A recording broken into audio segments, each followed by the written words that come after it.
one of the best known and most fundamental process models of motivation, was developed by Douglas McGregor. And in it, he put forward two theories of motivation that he asserts managers can choose between, what he called Theory X and Theory Y. In this video, we're going to understand what Theory X and Theory Y are and how they apply in the workplace.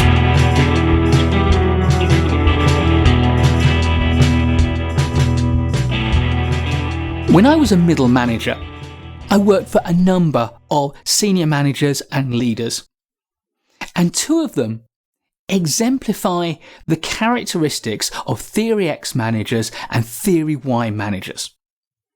And I'm going to call them Richard and Julian.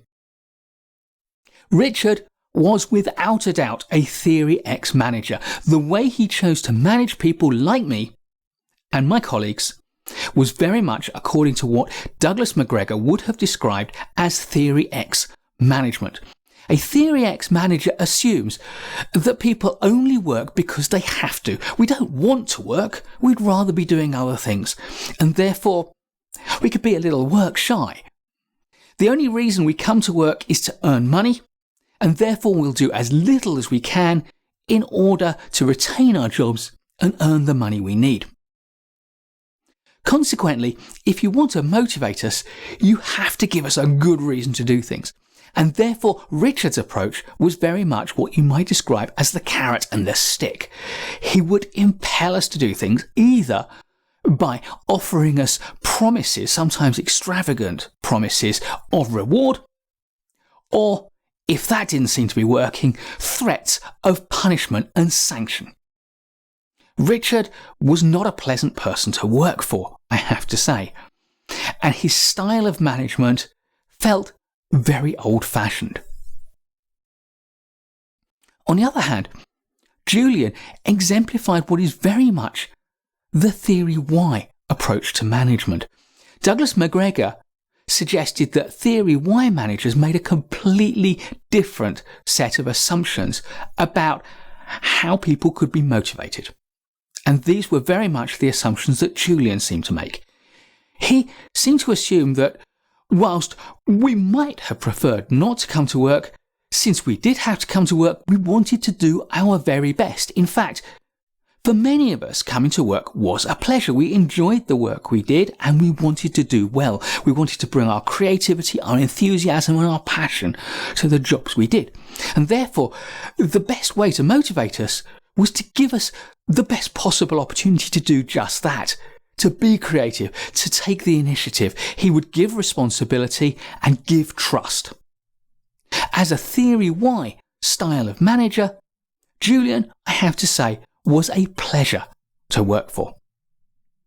Theory X and Theory Y are two sets of assumptions that managers make about the staff who work for them.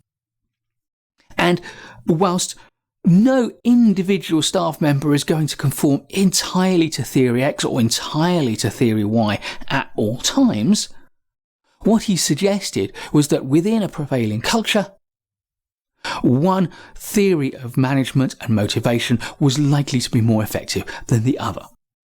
But McGregor went further because he was very much a man of the humanistic approach to management.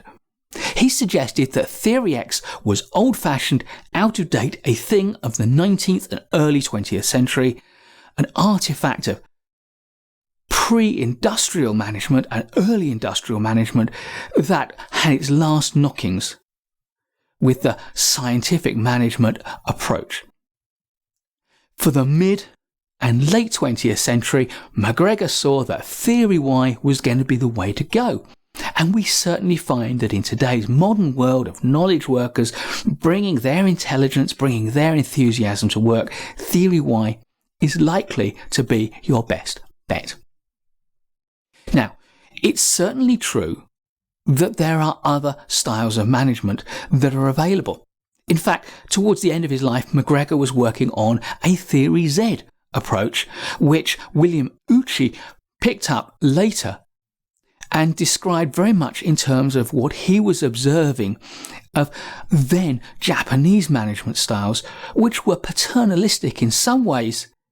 They were very much offering a framework and a structure for staff to work in, like Theory X, but gave huge amounts of respect to those staff like Theory Y. And other theories have evolved. But what do Theory X and Theory Y mean for us as modern day managers?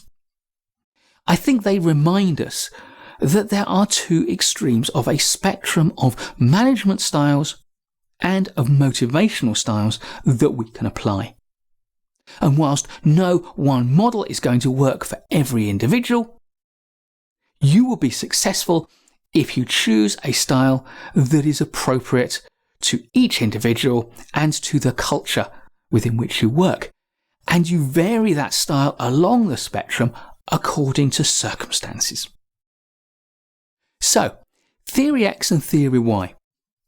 Are they useful? Yes, they are, but they're not very much the modern styles of motivation theory.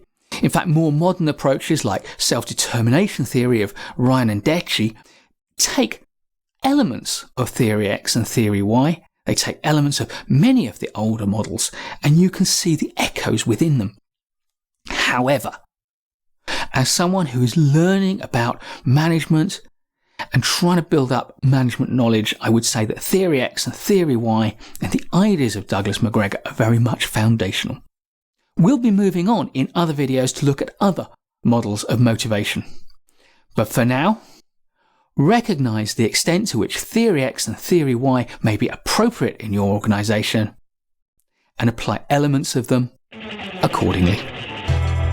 Please give us a thumbs up if you like this video.